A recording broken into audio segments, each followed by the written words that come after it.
Thank you, Belinda.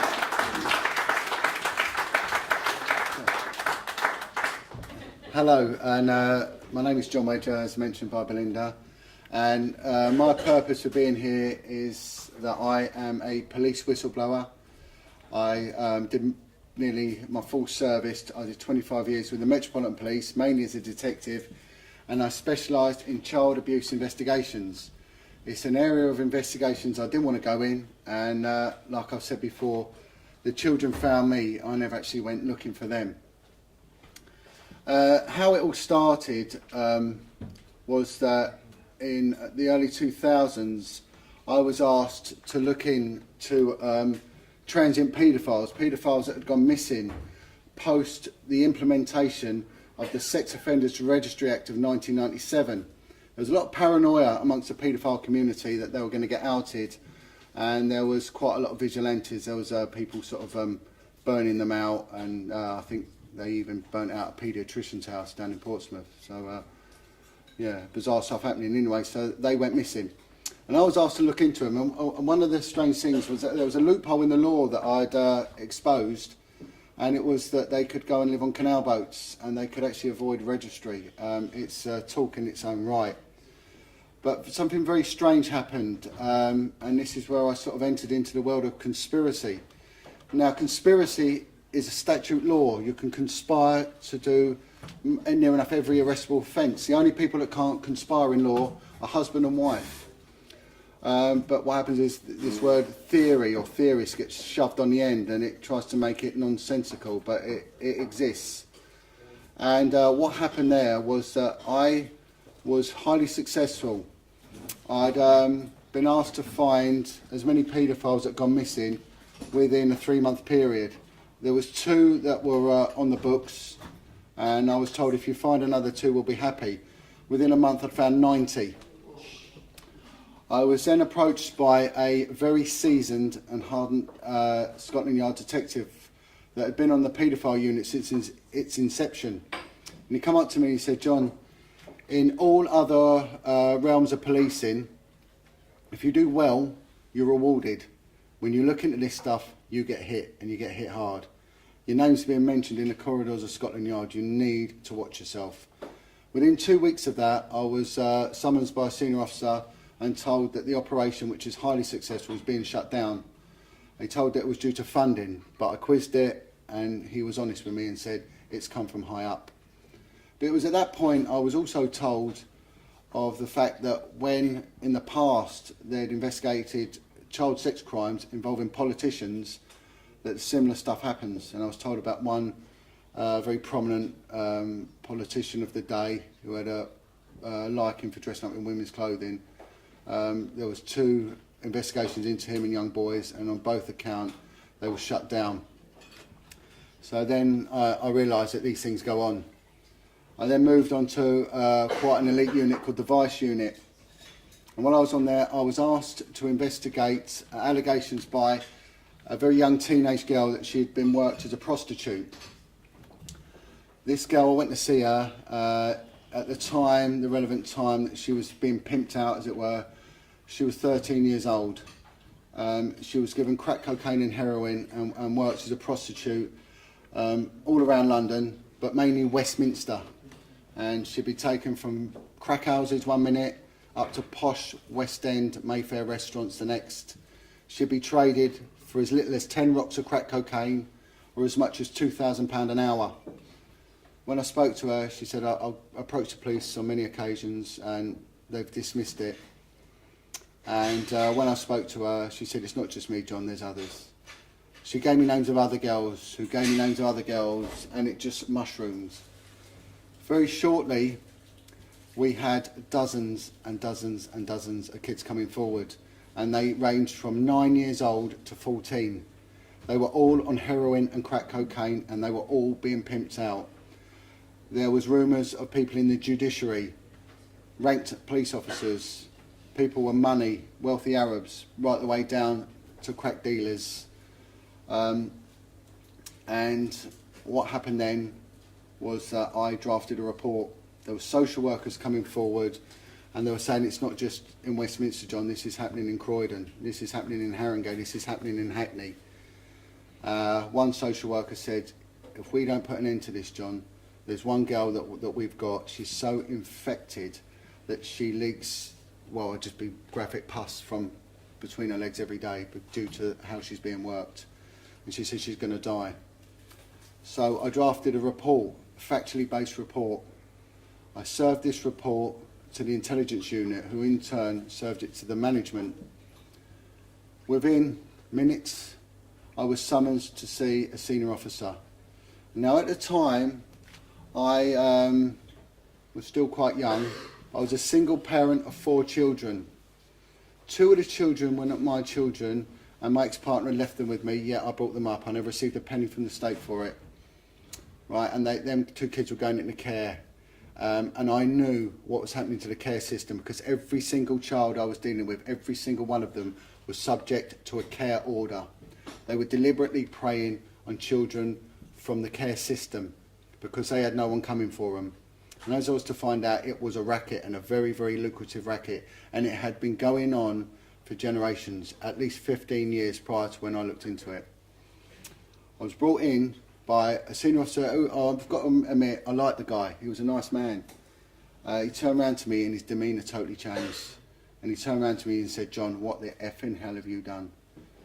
He said, what you've exposed is going to F us, past, present and future. This cannot and this will not ever get out. If you mention a word of what you've exposed, you will be thrown to the wolves. He said, you have no idea who or what you're dealing with. This is very deep. He said, I promise you now, you will lose your home, your job and your children. Shut the F up. Now, they were his words. They were predictive, because I refused to shut up, and I stood up and I continued to speak out.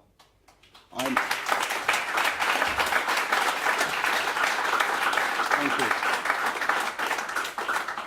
I made allegations of corruption against this man, who got promoted to one of the highest posts in the land. I was told that I'll be dealt with as a protected witness. And then in the ensuing 3 years, the Metropolitan Police tried 9 occasions to arrest, charge and imprison me. And I'm going to say this is a length they'll go to. Anyone who is a victim and survivor of abuse, you will know that when you stand up, one thing happens: you stand alone, no one stands with you. I've got the utmost admiration for any victim and survivor that stands up and speaks out. It's an incredibly brave and honourable thing to do, but a very frightening thing. When you're a whistleblower, exactly the same thing happens. I have lost nearly everything that is dear to me in standing up for society's most vulnerable. I have been attacked monumentally, and like Belinda and many others, we get this vile trolling that occurs, which is, well, it's evil. It is absolutely disgusting, it's evil. And it's a divisive tool to shut us down. Last year was the last year of their attack on me. The Met Police stopped paying me, so for nearly 3 years I had no income. I still had 4 children. The banks came round twice to look at taking my home off me. My mental health suffered. I was constantly under the threat of imprisonment. I was aware of my situation as a police officer if I went to prison and what would happen to my children.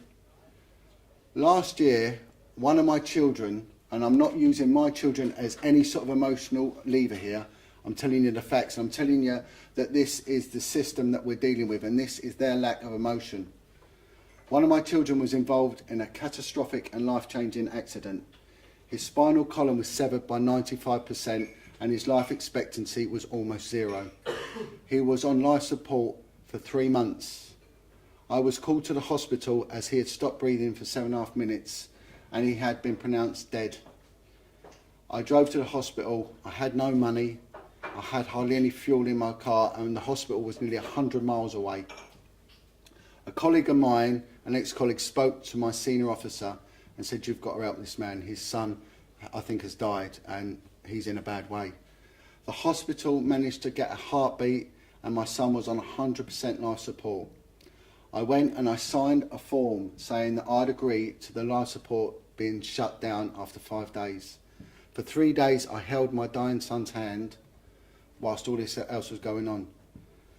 What happened then was my son showed signs of life and he actually woke up, miraculously he woke up. On the third day, I went home exhausted.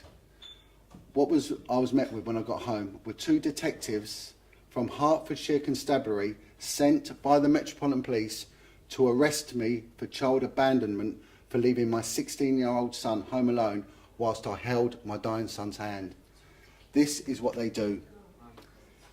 Since speaking out, I have met with some very honourable politicians who are disgusted at what goes on. One of them was a former cabinet minister for policing and crime. When he stood up and he came to my assistance, he was removed from his post.